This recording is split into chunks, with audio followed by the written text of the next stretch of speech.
So when Luke Humphreys asked Ricky Wysocki how we can improve our putts, he gave this response. What is a piece of advice you'd give people when it comes to putting?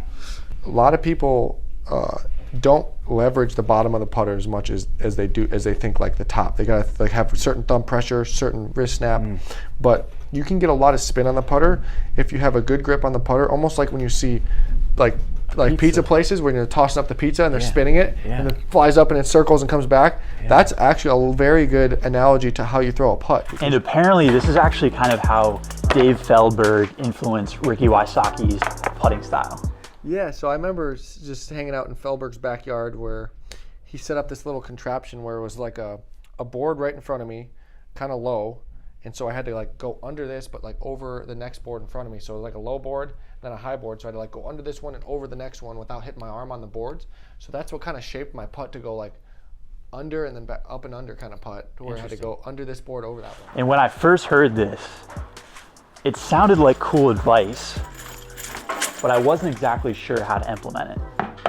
That is until I placed my throwing net in front of my basket. Your brain is pretty dang smart and it wants to adapt to the situation at hand. And that's where like forcing yourself into a constraint like this will actually help you execute what Ricky is talking about here. And with that, I realized that you can't just aim over the net like that. The disc will fly over the basket. You basically have to learn how to make the disc go up and then down, just like that. I actually made it. And this is where I think really leveraging the bottom of the disc comes into play, like Ricky's talking about. And there's a reason we use a fan grip for putting in the first place, and it's because of the way your fingers can support the flight plate when you're releasing the disc. So here's what my normal putt looks like versus when I'm putting with the net in front of me and really trying to get pop on the disc. You can see a few differences, and kind of what I'm feeling is that instead of pushing at the basket, you're also giving the disc more vertical motion, kind of like tossing a pizza. And that's also what Ricky mentions when he's describing this, is like you're tossing a pizza into the sky, and obviously with some forward momentum as well, but that's what gives it the height and then the drop. And when you get it just right, instead of the disc like coming straight into the basket, it kind of falls down into the basket like this at a good speed.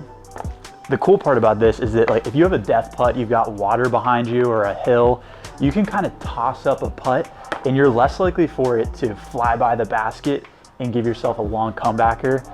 If you miss, you might drop down by the basket, or you might make it ideally. And at the same time, I found that this method really helped me miss low less often, which means I was giving putts an actual chance at going in. And one thing I want to be clear with is that I don't think this is necessarily a superior way to putt.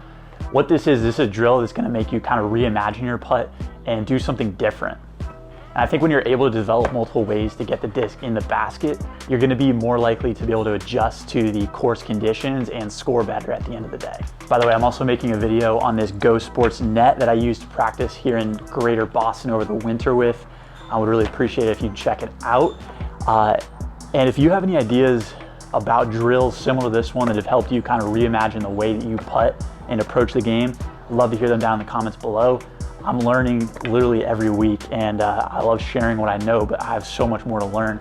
It's kind of why I love disc golf, is there's just so many ways to approach it. So appreciate you getting to the end of this video, and have a good one.